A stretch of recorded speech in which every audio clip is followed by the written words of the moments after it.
Bill 748, and we'll open the public hearing on Senate Bill 584. And I'd ask Mr. Newbert if you would describe this, provide a summary for this bill. Yes, so Madam Chair, members of the committee, Senate Bill 584 also comes to you from Senator Gelser along with Representative Rayfield. The bill would require the Oregon Health Authority to administer a program to provide Medicaid to employed individuals with disabilities, including the coordination of benefits if the individual has employer-sponsored coverage.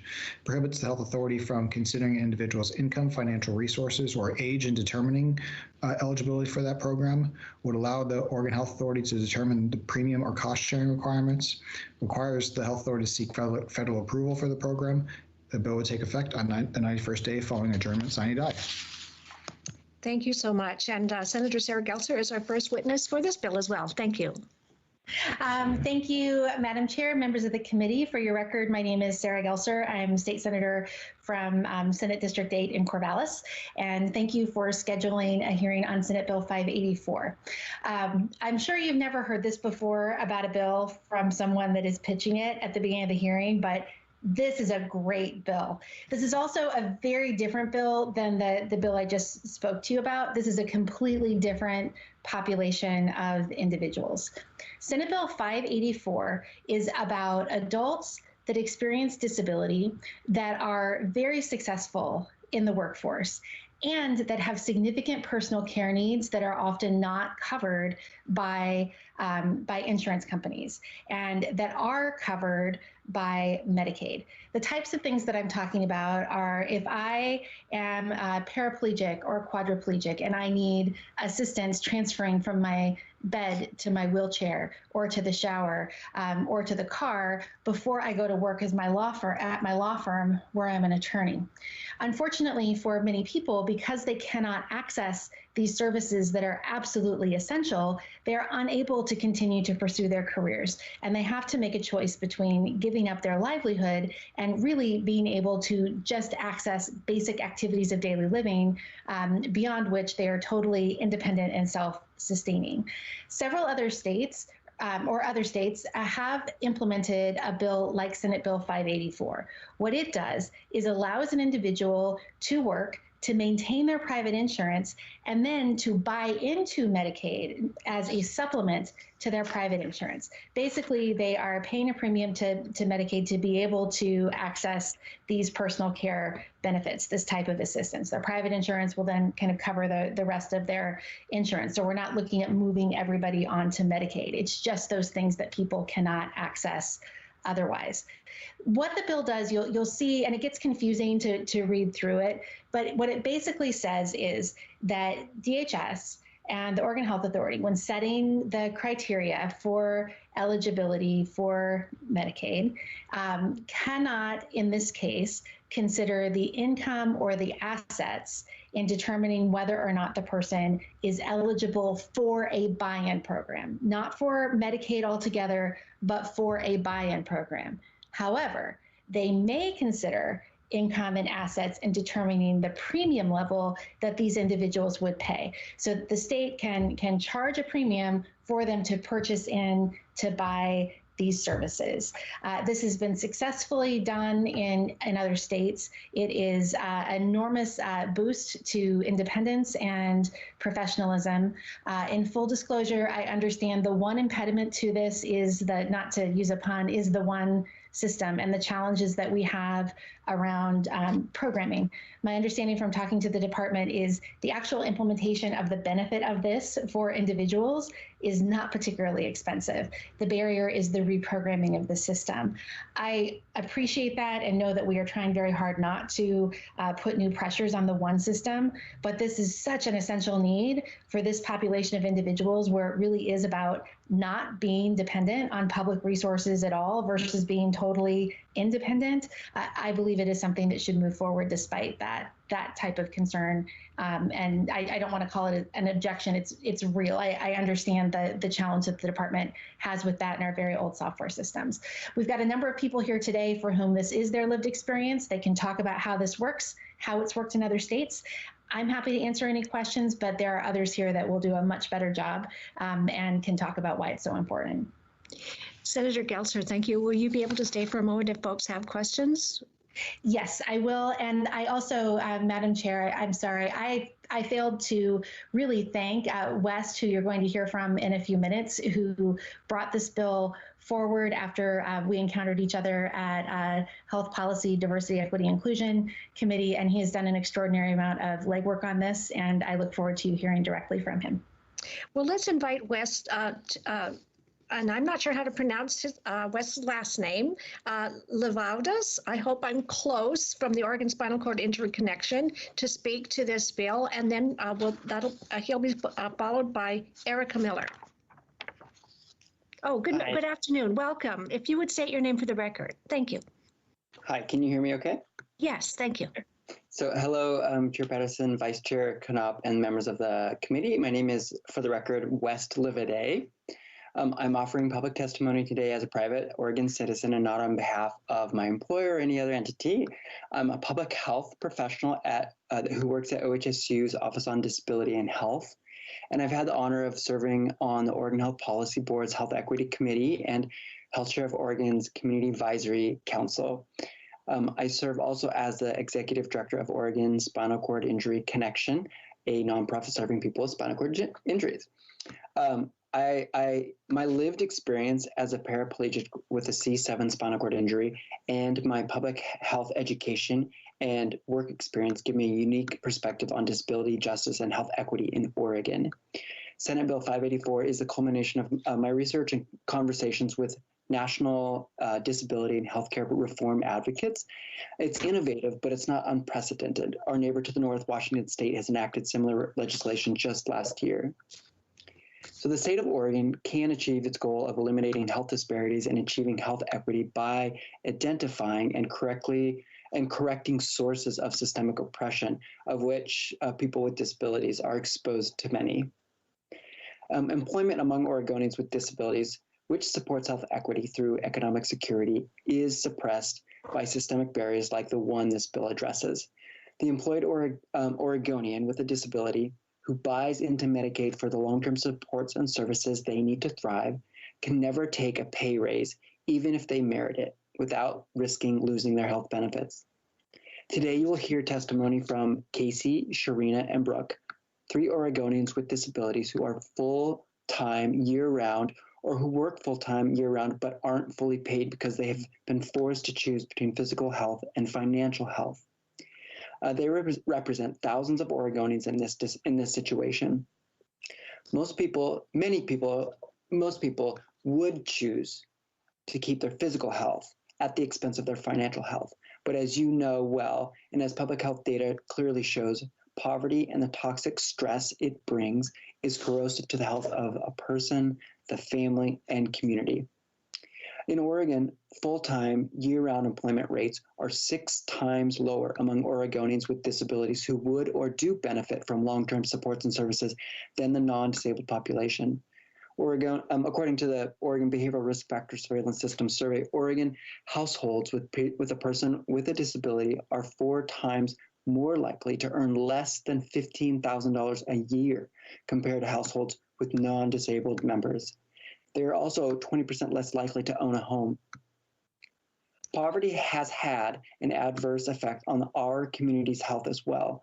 Oregonians with disabilities are 8 times more likely to feel acute stress due to food and housing insecurity, 4 times more likely to develop heart disease, 5 times more likely to sustain a stroke, 3 times more likely to develop diabetes, and 2.5 times more likely to develop cancer than non-disabled Oregons. My friend's testimony will describe how Medicaid asset and income eligibility restrictions for employed people with disabilities restricts their ability to prosper through employment and subsequently exposes them and their families to health risks, as well as unfairly closes opportunities upon them. Their employed-sponsored health insurance coverage does not cover the long-term supports and services they require. These services are only covered by Medicaid. For that reason, they must buy into Medicaid and thereby become subject to its asset and income restrictions. The trade they make to have health benefits they need come at the expense of their financial freedom to earn, save, and prosper simply because they have a disability they did not choose. These Medicaid asset and income eligibility restrictions contribute to a negative trajectory our state's toward our state's goal of eliminating health disparities by 2030. Health equity for all Oregonians means all Oregonians have an equal opportunity to prosper through their employment despite their disability. Too often, many people with disabilities must decide between healthcare and work. These policies are regressive and discriminatory against people with disabilities, and it's time we change them. Please support Senate Bill 584, and thank you for the opportunity to testify on this important issue. Thank you so much for your testimony, and the background information you provided was very helpful. Thank you very much. I don't know if Erica Miller is here from Aging and People with Disabilities from DHS. Hello, I'm here. Are you able to hear me? Yes, thank you. Thank you. If you could speak to this bill, thank you. Yes, absolutely. Chair Patterson, Vice Chair Knoop, members of the committee, for the record, my name is Erica Miller. I'm the Medicaid Financial Eligibility Administrator for the Oregon Department of Human Services Aging and People with Disabilities program. Thank you so much for the opportunity to provide testimony on Senate Bill 584 today. The Department of Human Services currently provides medical assistance to working individuals with disabilities through the Employed Persons with Disabilities program, which you may know as EPD. Senate Bill 584 would require the department to adopt 2 new medical assistance categories alongside our existing EPD program through a state plan amendment with the Centers for Medicare and Medicaid Services, also known as CMS. The 2 new categories are defined in 42 USC 1396A and are cited in the bill. The EPD program, I'm going to give you just a little bit of background about the EPD program so that we can contrast it with the bill. The EPD program currently has an adjusted earned income limit of 250% of the federal poverty level. And at the time of this hearing today, that means that an individual with countable earned income of $5,453 per month meets the monthly income requirement for EPD. Income levels can be even higher with allowable deductions such as impairment-related work expenses and employment and independence expenses. The EPD program also has a countable resource limit of $5,000. This is 150% higher than the standard countable resource limit for our aged, blind, and disabled medical program for a single individual. And it also offers a total exclusion for any amount of funds held in an approved account for disability-related purposes or retirement. Individuals who participate in the EPD program are required to pay a participant fee of $0 to $150 per month, and that's based on the individual's countable income. The fee serves as a buy-in for Medicaid and any waivered services that they may receive.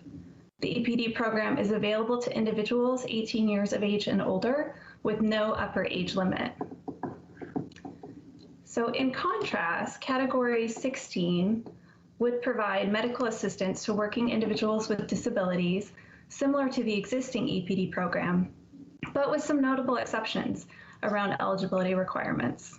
Category 15 is available to individuals aged 16 to 64. It does not require an income limit or resource limit and does not allow a state to require a participant fee. The second category, 16, is similar in that it is available to working individuals with disabilities aged 16 to 64, does not require an income limit or resource limit, and does not allow a state to require a participant fee. The difference between these 2 categories, 15 and 16, is that the secondary 16 is for individuals who become medically improved and no longer meet the disability definition required by Category 15, which is the same definition of disability that's utilized by our existing EPD program.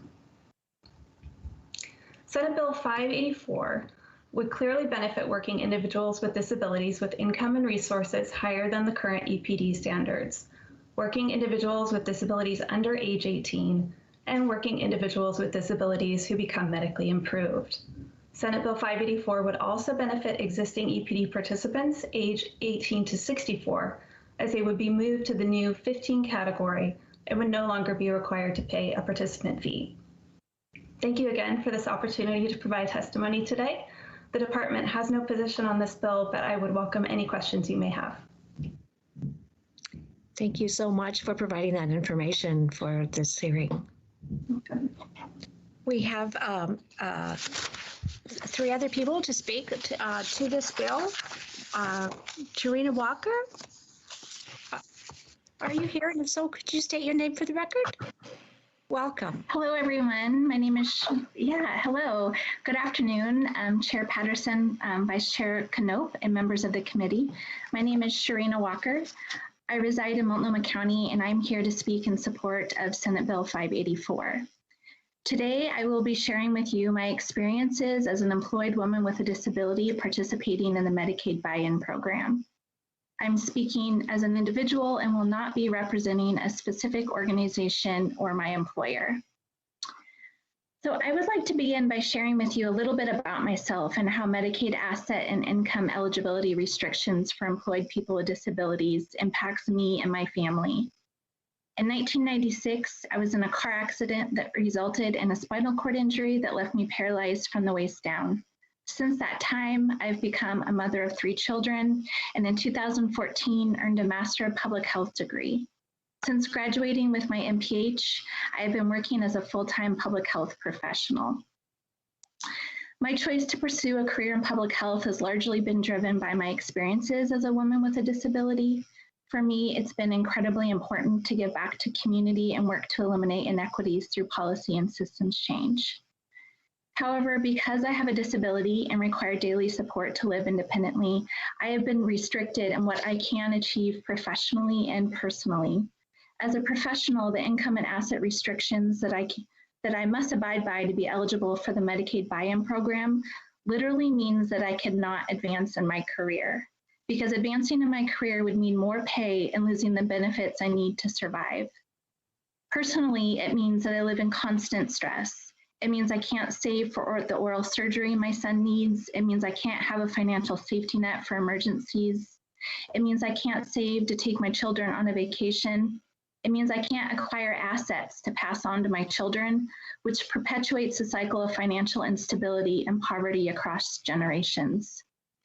Let me be clear, this isn't because I don't work hard or I don't have the skill set to earn a higher income, but rather because I plain and simply am not allowed to. I proudly identify as a disabled woman. Living with a disability has helped shape who I am today. It has taught me courage, strength, resilience, and compassion. I would not change my path. When I experience chronic stress and other health issues, they are rarely because of my physical disability, but rather ableist systems, discrimination, and explicit policies and systems like the Medicaid asset and income eligibility restrictions that create barriers and tell me I don't matter.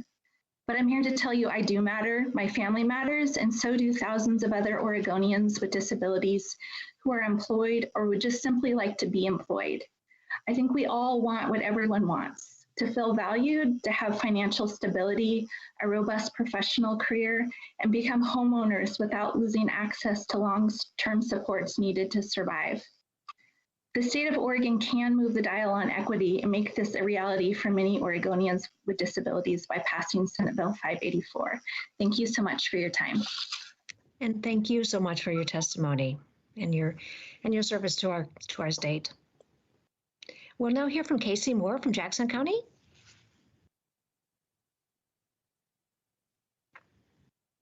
Casey, if you're here, you might, if you're on the phone, you might have to hit *6 to unmute. Can you hear me? Yes, I can hear you now. Thank you so much. Welcome. If you could state your name for the record. Thank you. Good afternoon, Madam Chair and members of the committee.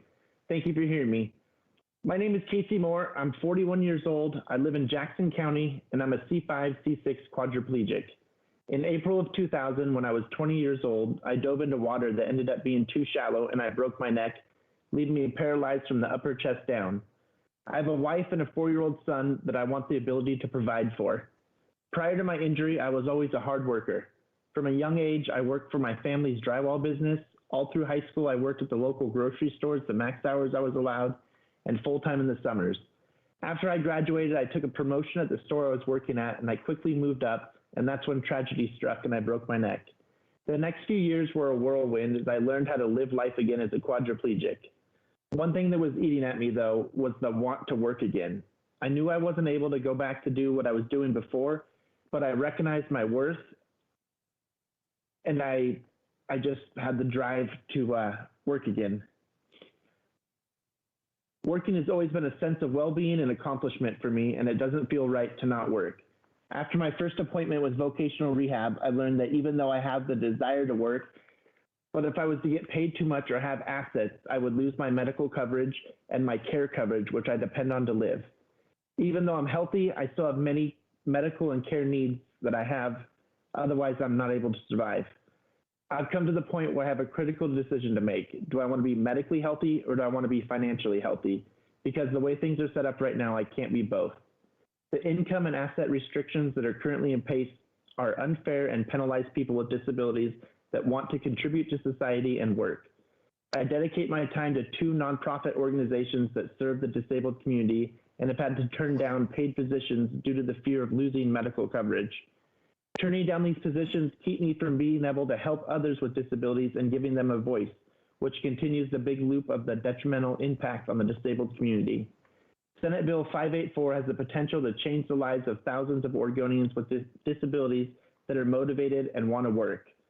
Over the years, I've been asked if losing my mobility is the worst part of my injury, and my answer is no.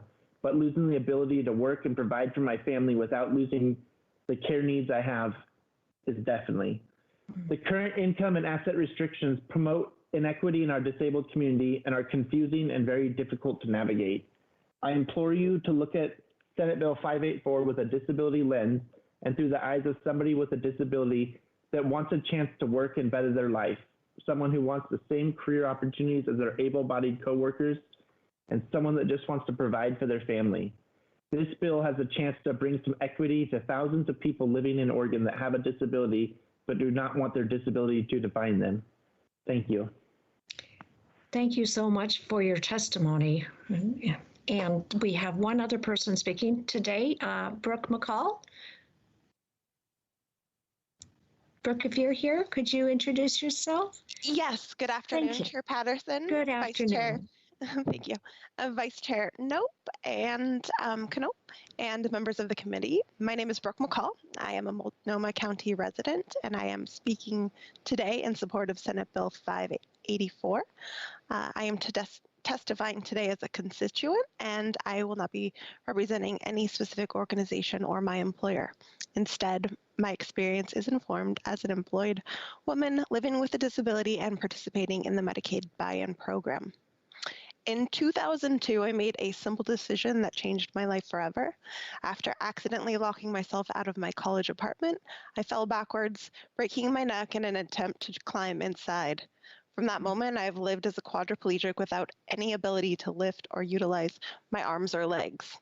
As I faced my new life, I was informed by physicians, case managers, and therapists that given the logistical and precarious financial restraints of someone in my situation, it would be highly unlikely that I would ever live independently from my family. And despite my enthusiasm to do so, that finishing college and finding meaningful employment would be nearly impossible. From there, it was far easier for me to accept that my paralysis as the expected outcome of my spinal cord injury than to comprehend why economic insecurity was required to access the long-term care support services and benefits I now needed to eat, drink, shower, go to the bathroom, and maintain my health. 18 years later, I sit here today speaking to you as an outlier because I eventually did find a pathway back to finish my college degree at UC San Diego, earned a master's degree in public health from University of University of North Carolina, Chapel Hill, and am now a full-time employee. As the Tech Access Director for the United Spinal Association, I have the opportunity to advise global health heads of tech policy and engineering on accessibility, corporate social responsibility, and mechanisms to close the digital divide. Yet, I myself live seemingly a paycheck away from poverty due to asset limitations that do not allow me to have more than $5,000 in the bank and a salary that is already stunted at the upper limit for Medicaid buy-in eligibility. Despite my success and interest in self-sustainability, homeownership, and retirement savings, my own upward mobility and financial planning efforts are undermined by these earnings parameters. The ugly truth is that I really have had to confront is really that these constraints devalue my hard-won contributions into really a time-filling novelty instead of a meaningful mechanism to take control of my life and get ahead. Because of this, I live in fear of financial collapse at all times. This last year of facing the pandemic and living in downtown Portland throughout the unrest further brought to light my vulnerability and lack of financial flexibility to relocate quickly from unhealthy living situations in times of crisis. I ask you to take a hard look at the consequences of continuing asset and earnings limitations that disincentivize work for those of us with disabilities. These discriminatory tactics limit potential and keep important disability perspectives away from leadership roles and decision-making tables where our unique voices have been absent for far too long. Please capitalize on this opportunity to acknowledge and support a more equitable Oregon that removes barriers for access to employment and economic security by supporting the passage of Senate Bill 584. Thank you so much for your testimony. And it's clear there are systemic barriers that need to be addressed. So I appreciate it very much.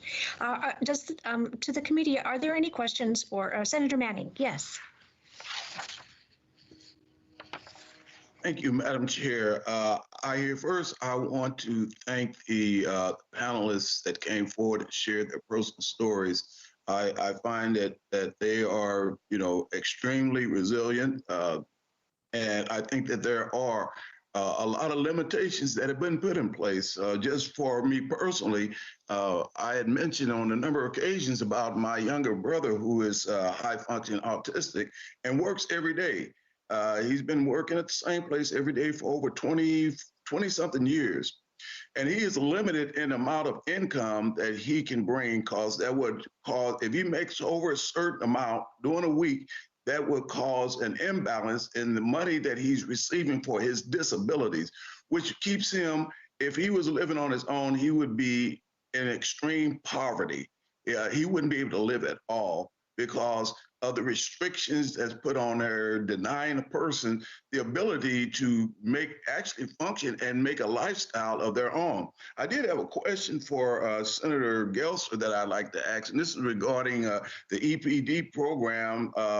What does she feels, what are the insufficiencies or the highlights, and how is it best that this bill will serve to satisfy that situation that we're in?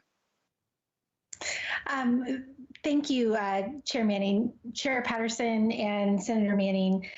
First, I really appreciate those that work with EPD and the work that went into building that program and the great folks at APD. The challenge, and it goes again to these asset and income limitations, is that there just is no way for a person with a disability to save enough money to get ahead and to be able to take care of themselves in a time of crisis. For instance, if I were a person with a disability operating under these income and asset limits, and during the pandemic, my work closed or was depleted, I would have been precluded from having more than $5,000 in savings, period. I could not have more than $5,000 in my checking account, my savings account, my investment accounts combined. There is an exclusion within the EPD program where it does not count your house that you live in or that your spouse lives in as an asset, or the car that you drive. But if you can never have combined assets of more than $5,000, you're never going to be able to buy that car or that house. I cannot think of a house in Oregon today that you could buy with a $5,000 down payment, and to even have that $5,000 in that month, you would have needed to pay no rent, no groceries, no utilities, no medical costs. You cannot have $5,000 and 1 cent. You're just totally capped. And all those things that we think about in terms of being independent, we heard them today, buying a car, buying a house, vacationing with your kids, saving for college for your children. All of those things are impossible. Finally, we did try to address this in some ways through the creation of the ABLE Act, which allows some savings that is outside of this limitation, but there's an age limit. So for many people that this impacts, this is a later acquired disability, and as such, they are precluded from this ABLE Act. There is no